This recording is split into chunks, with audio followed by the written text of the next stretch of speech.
What's going on YouTube? Welcome back to the channel. It's me, Private Hire Mike. Now this is a quick video. I'm not going to edit this video at all, but what I am going to talk about is electric cars. There's been a lot of people, a lot of drivers who've been asking about it, whether or not they should get an electric car. As you know, at the moment Uber are offering £5,000 EV assistance towards getting an electric vehicle. Now that has to be through one of their approved retailers such as Autocar, WeFlex, I think Kia, Hummingbird and a few others. Now this is a great incentive, and I want to just quickly talk about what are the pros and what are the cons of obviously getting an electric car. So some of the pros are definitely going to be less to maintain, because most of the car is just a battery and a chassis. It doesn't really have all those internal moving parts as like a combustion engine car would normally have.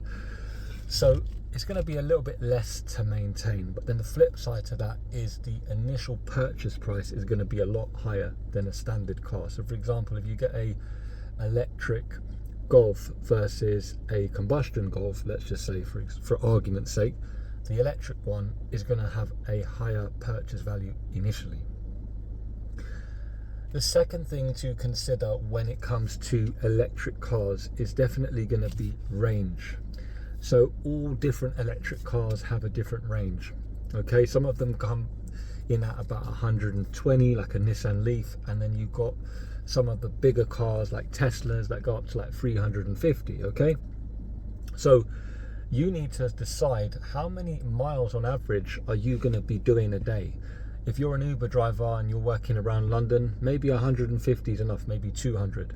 But also bearing in mind that it's not just driving that consumes the electric, it's going to be putting on the radio, having the air conditioning on, charging your phone, and in the summertime you're going to be using more battery on these type of things, for example air conditioning. So that's something to consider. The other thing to consider when getting an electric car is definitely going to be, how are you going to charge it? Are you going to charge it at home, at a home charger, or are you going to charge it in one of the public spaces?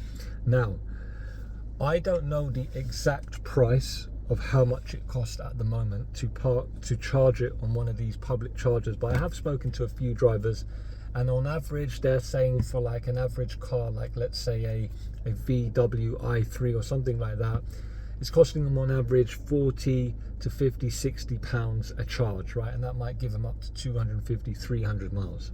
Now that could last you a couple of days. You need to calculate that, you know, as a total running cost.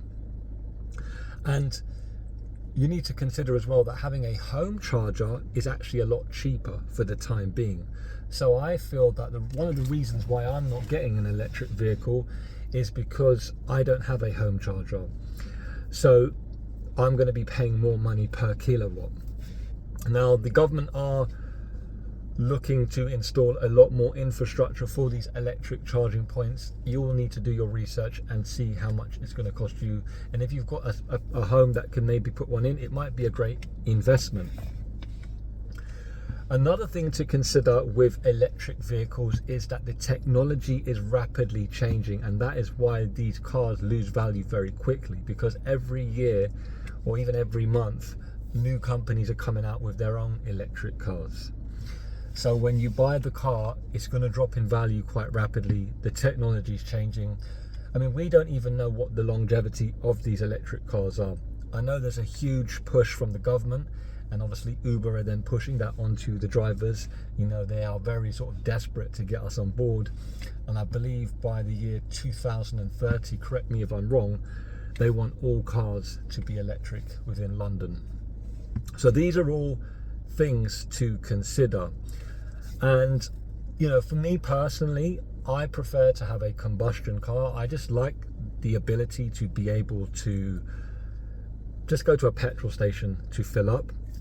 You know, in my opinion, they're cheaper to purchase, and I don't have that whole anxiety of like, oh, will I find a charger? Especially if you're an Uber driver, you know, you might just have a job, like let's say on the motorway 100 miles, and then you've just finished. You might just want to get straight back onto that motorway, stop off at a filling station, top up, and then go home. When you have to go to a public charging point, you've got to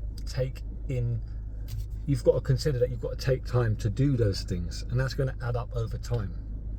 So with all that being said, guys, let me know what you think down below in the comment section. Do you think it's worth to get an electric car right now in 2024? Do you think it's worth taking Uber's £5,000 incentive EV? Let me know down below in the comment section. I'd love to hear from you, and drop a thumbs up on the video if you can. And also watch out for next week. I will be dropping a Uber exec only shift in central London. A lot of you have been asking for this. I've been putting it off, but I am going to do it. So stay tuned, guys. Have a great weekend, and I'll see you in another video from me, Private Hire Mike.